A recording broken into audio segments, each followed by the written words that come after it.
Hello guys, how's it going? My name is Dalaran, and today I'm bringing you a 6.2 Combat Rogue PvP patch guide for Warlords of Draenor. In this guide, I'll be talking about the introduction, the stats, enchants, how to play your class, what weapons to use, what talents and glyphs are optimal, as well as general strats on how to play Combat Rogue and what you're trying to accomplish in order to deal some serious damage. So hopefully you guys enjoyed the video. Let's get on to it. First thing we need to cover is the priority of stats for Combat Rogues, which goes as follows. Mastery, versatility equals to crit, haste, and multi-strike. So, first thing you want to do is stack mastery and as much mastery as you can as a combat rogue.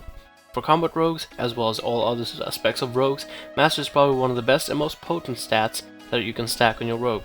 Mastery will do literally everything, from giving you more sustained damage to amplifying extra damage during your killing spree burst, as well as giving you more energy regen with some of the passives that combat rogues follow. So, for enchants and for weapon enchants, what you want to do is get mastery on everything. So it's mastery on your rings, mastery on your neck, mastery on your cloak, and then mastery enchants on your weapons. Now, a common question that occurs when playing Combat Rogue: which weapons should you use? Should you use daggers? Should you use heavy weapons? And the answer is you should use any forms of heavy weapons. That is, any combination of swords, axes, maces, or fist weapons for your Combat Rogue. There's a couple reasons why for it. Common potency triggers with your offhand weapon, and with your offhand, mastery hits, because mastery hits also work with your offhand weapon. And they have a higher chance for common potency to give you extra energy with a heavier weapon. This is why you put a heavy weapon in your offhand. Now the next question is, which weapon should you have in your main hand? And the best choice of answer is a heavy weapon. What I did is I tested out my damage so far with a dagger and then with a heavy weapon. And all I did is spam Sinister Strike up until through my whole rotation of Deep Insight, and kept spamming Sinister Strike until Deep Insight fell off. At most, the average with a dagger I would get about 7k a hit with Sinister Strike on average, but with a heavy weapon it was about a 9k. So the 2k difference is definitely going to be a huge I guess settler for this whole discussion. Sinister Strike works better with a heavy weapon than a dagger, as shown by my results here.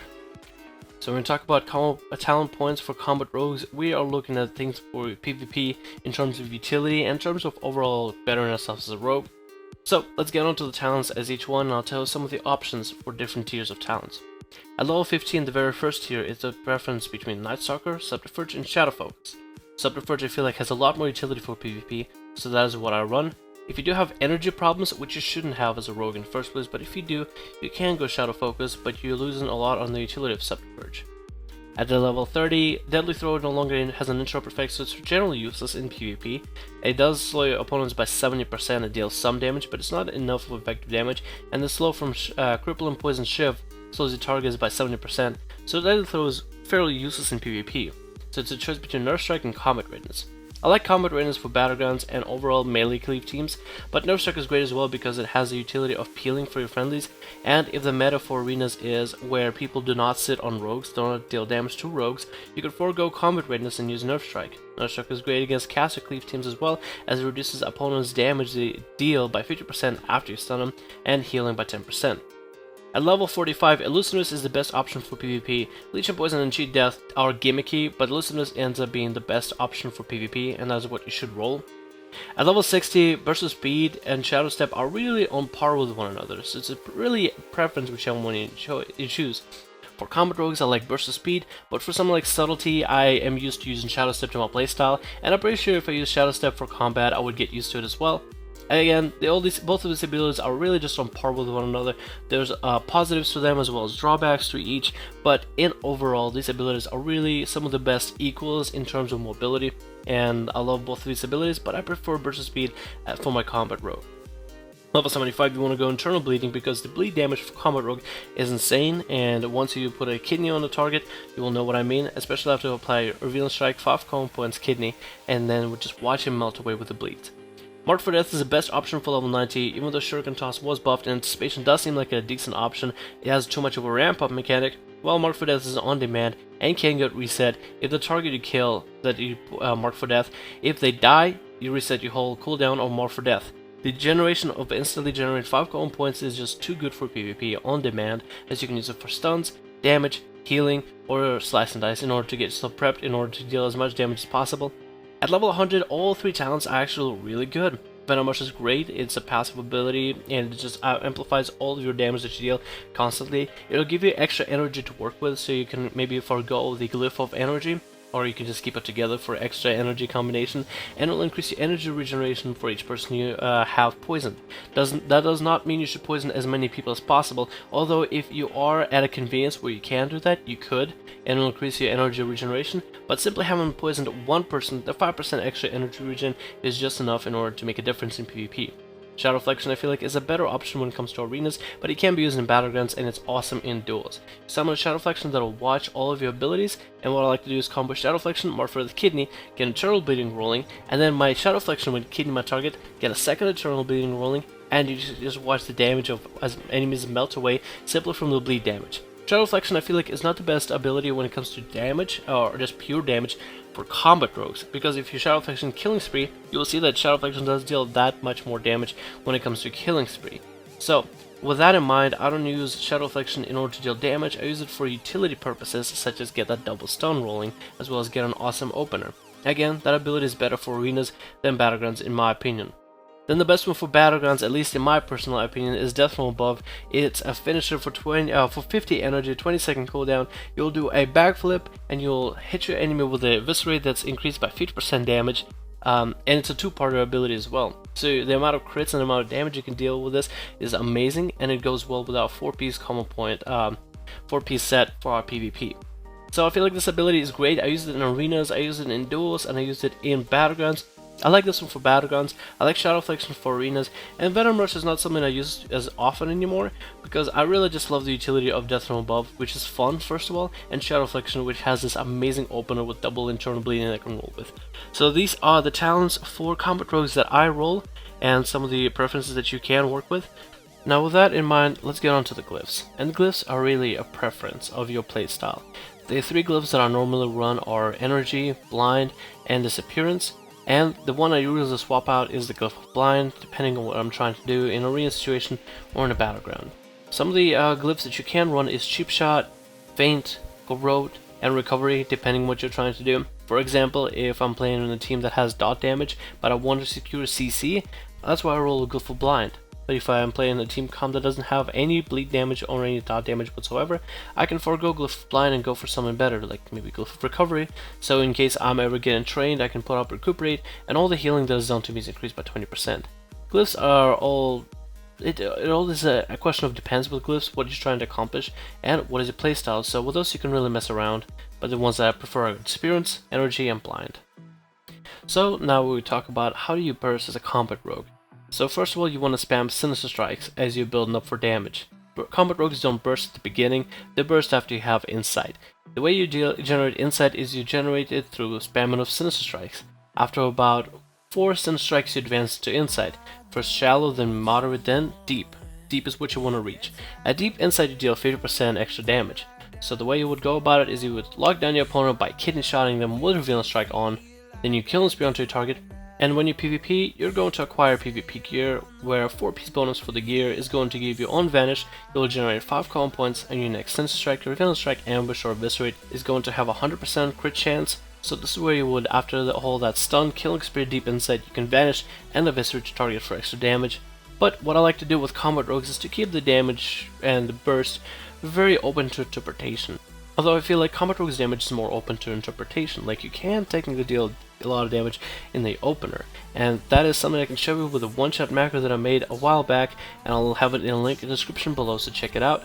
The one-shot macro requires you to have Mark for Death, Vanish available, DFA available, and have 4-piece bonus on your combat rogue, and this is something that will allow you to deal a lot more damage in an opener. It's something fun to do in battlegrounds where it's not really a serious environment, and it can work in arenas, as I have been told that it worked in skirmishes and actual 2v2 arenas when climbing for raiding. So again, remember, combat rogues are all about the late game, not the early game, but the damage is very flexible and we have a lot of sustain that we can allow ourselves to deal damage whenever we really want to. So that's why I say combat rogues damage is open to interpretation. Now the last mechanic I want to talk to you guys about when it comes to combat rogue PvP is Ruthlessness. Ruthlessness has a couple of effects in dealing with combo points, which you want to spend as many of them as possible when playing your combat rogue. One of the things Ruthless does is every time you invest a combo point into an offensive finisher, that is an Eviscerate or a Kidney Shot, it shaves off a couple seconds off of your coolies for Killing Spree and Adrenaline Rush, which is some of your biggest cooldowns in the game for all offensive damage. So let's say you spend 5 combo points into an Eviscerate. That's 2 seconds per combo point. That's 10 seconds shaved off of a cooldown for a Killing Spree. Let's say you have a 1 or 30 seconds to wait on a Killing Spree until it's back. You spend 5 combo points into an Eviscerate, you just shaved off 10 seconds, so now instead of 30 seconds you only waiting 20 to get your Killing Spree back. And if you can continuously back-to-back shave off as many Eviscerates and Kidney Shots into a target, you'll get your cooldowns much couicker. So a 2-minute cooldown of Eviscerate with proper management of combo points will feel like a 1-minute cooldown for your Killing Spree. So this is something you can do as a combat rogue. Another mechanic that it has is every time you spend combo points into any finisher that's offensive or friendly, which can be Slice and Dice, Recuperate, Eviscerate, or Kidney Shot, every time you spend combo points, per combo point you get 20% chance to generate an extra combo point after you spend it. So let's say if you have 5 combo points generated onto your target and use them into Slice and Dice, 5 times 20 gives you a 100% chance to generate combo point afterwards onto yourself. And that's 20% chance. That means if you have 4 combo points and you spend them on Eviscerate, you have an 80% chance to generate a combo point. That is something you should keep track of, because every time you generate a combo point, that is a combo point you don't need to, invest into. So that's something, one of the playstyles of combat rogues in order to generate combo points, and one of the things you should be doing is applying your finishers, mostly in an offensive manner, as best as you can. Now, it has been discussed before, there's no such thing as a rotation in terms of PvP, but with all the guys that have been out there, I'll still cover it real quickly. You want to apply a Revealing Strike and maintain it onto your target. You want to Sinister Strike as often as possible and generate combo points. When you generate combo points, you want to decide whether you want to use them for damage or crowd control with stuns and eviscerates. If you need healing, you can put on Recuperate on yourself, but realize it will take over time, so it won't be instant. Slice and Dice is another useful buff for combat rogues, and it's something you should put up, but I don't invest all of my combo points into it. I only do it whenever I'm not building for a Eviscerate or a Kidney, and then I'm hovering between 2 or 3 combo points. It is something that can give you passively extra damage, especially with the sustain that we have, but it's nothing I really invest my combo points, like a full 5 combo point Slice and Dice into. Normally when I have 5 combo points, I go in for stuns or damage. Whenever I have 2 or 3 and I'm not building for a specific Eviscerate or a Kidney Shot, then that's where I invest into Recuperate or Slice and Dice. So that is the playstyle for myself, and afterwards it's really all about combining all different abilities in order to lock down your opponents, survive, and deal as much damage as possible. You should also check out a lot of the links in this video, as it'll have my macros and it'll have other helpful tips. I'll also try to put in a bunch more videos of, let's say, how to play defensively as a combat rogue, so that is something you should check out. Maybe some of the other builds and some of the other one-shots that I was able to do. So I will scrounge through some of my videos and be able to hopefully put in as much content as I can for you guys to check out when it comes to learning how to play a combat rogue. But this is really it for the guide. I think I've covered just about everything that is important for you to start and get used to playing a combat rogue. There's a lot of other mechanics for combat rogues where you will be able to find and maybe even learn yourself when you're playing at a high level arenas, but that is something for maybe another video. This is just a video to introduce you guys to Combat Rogue in 6.2 and get you started playing the spec. One of the things to remember, Killing Spree has been nerfed so it can be CC'd. This is something you want to pay attention to, and what you need to do for that in order to counteract it is to use cross CC. That means if you are going to burst, make sure everybody else around you is CC'd or unable to peel you off of whoever you're targeting. This way you're able to deal your maximum amount of burst. So, hopefully you guys did enjoy this video. I feel like Combat Rogues are going to be very much a strong class since our sustain got buffed in 6.2, and I'm still going to be maining Combat Rogue.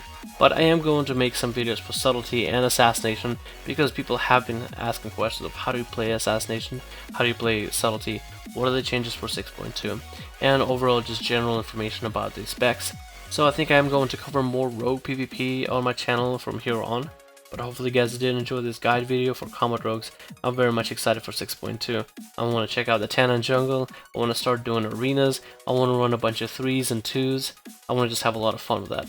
So hopefully you guys enjoyed the video, and as always, my name is Dalren. Let me know what you think about the video. If you have any questions, leave them in the comments below. Otherwise, hopefully you guys enjoyed it, and hopefully you guys are having a great day, and I'll see you guys in the next one.